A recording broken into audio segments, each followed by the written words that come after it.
ముగ్గురమ్మల మూలపుటమ్మ సృష్టిలోని ఎల్ల జీవులకి అమ్మ ఎల్లమ్మ. బల్కంపేటలో స్వయంభూగా వెలిసిన ఎల్లమ్మ తల్లిని సందర్శిస్తే అష్టాదశ శక్తిపీఠాలను సందర్శించిన పుణ్యం వస్తుందని చెప్తారు. 700 ఏళ్ల చరిత్ర కలిగిన అమ్మవారు కొలిచిన వారికి కొంగు బంగారంగా నిలుస్తోంది. సకల జీవులను చల్లగా చూసే ఎల్లమ్మ తల్లి బల్కంపేటలోని బావిలో వెలిసింది. అమ్మవారి ఆలయ విశిష్టత ఈ వీడియోలో చూద్దాం.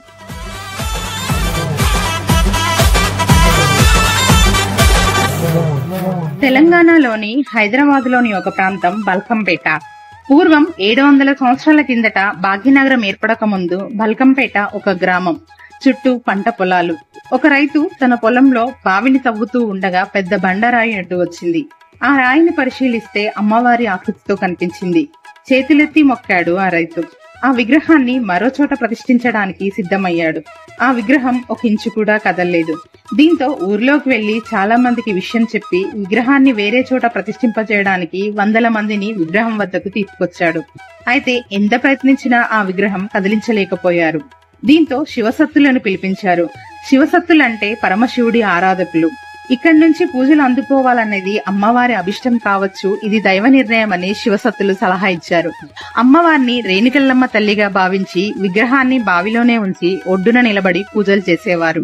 కొంతకాలానికి కోరిన కోరికలు తీర్చే తల్లిగా రేణుకెల్లమ్మ తల్లి మహిమలు చుట్టుపక్కల గ్రామాలకి విస్తరించాయి.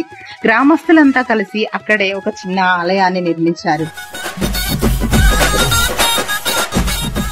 1919వ సంవత్సరంలో ఈ ప్రాంత సంస్థానాధీశుడిగా ఉన్న రాజా శివరాజ్ బహదూర్ ఈ ఆలయ నిర్మాణానికి శ్రీకారం చుట్టారు.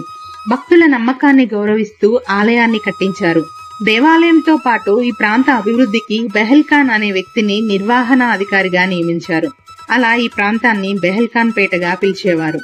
అది కాలక్రమంగా బల్కంపేటగా మారిపోయింది. ఎల్లమ్మ తల్లి బల్కంపేట ఎల్లమ్మగా పూజలు అందుకుంటోంది. అమ్మవారు స్వయంభూమూర్తిగా కొలువు తీరారు.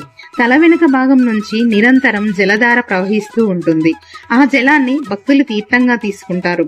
ఆ నీటితో ఇంటిని శుద్ధి చేస్తే దుష్టశక్తులు తొలగిపోతాయని, ఈ జలాన్ని కలుపుకొని స్నానం చేస్తే చర్మ వ్యాధులు, అనారోగ్య సమస్యలు నయమవుతాయని భక్తుల నమ్మకం. ఎల్లమ్మ తల్లి ఆలయంలో ఆషాఢమాస నెల రోజులు బోనాల ఉత్సవాలు అంగరంగ వైభవంగా జరుగుతాయి. అమ్మవారికి ఆదివారం, మంగళవారాలు ఎంతో ఇష్టం. అమ్మవారికి మొక్కులున్న వారు ఈ రోజుల్లో మొక్కులు తీర్చుకుంటూ ఉంటారు. ఆషాఢ మాసంలో భక్తులు అమ్మవారిని సొంత బిడ్డగా భావించి బోనం పెట్టి ఒడిబియ్యం పోసి చీర సారెలతో అమ్మవారిని కొలుస్తారు. ప్రతి ఏటా బోనాల సందర్భంగా అమ్మవారి కళ్యాణోత్సవం అంగరంగ వైభవంగా నిర్వహిస్తారు.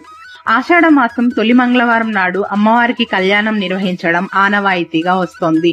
3 రోజుల పాటు జరిగే ఉత్సవాలని చూడ్డానికి ముల్లోకాల నుంచే దేవతలు దిగొస్తారనేది ప్రతీతి. దాదాపు 5 లక్షల మంది జనం హాజరవుతారు. అమ్మవారి కళ్యాణోత్సవం తర్వాత జరిగే రథోత్సవాన్ని చూడ్డానికి 2 కళ్ళు చాలవు. వీధుల్లో ఊరేగుతున్న సమయంలో అమ్మవారు దుష్ట శిక్షణకు, శిష్ట రక్షణకు బయలుదేరినట్టుగా ఉంటుంది. తెలంగాణ సంస్కృతి సాంప్రదాయాలను ప్రతిబింబించేలా జానపద నృత్యాలు, పాటలు, కచేరీలు ఏర్పాటు చేస్తారు. కన్నుల పండగగా జరిగే ఈ ఉత్సవాన్ని భక్తులు దూర ప్రాంతాల నుండి తరలివస్తారు. నీటిలో కొలువైన దేవత కాబట్టి ఆ తల్లిని జలదుర్గగా ఆరాధిస్తారు. తనను నమ్మిన భక్తుల కష్టాలని, కోరిన కోరికలను తీర్చే తల్లి బల్కంపేట ఎల్లమ్మ తల్లి.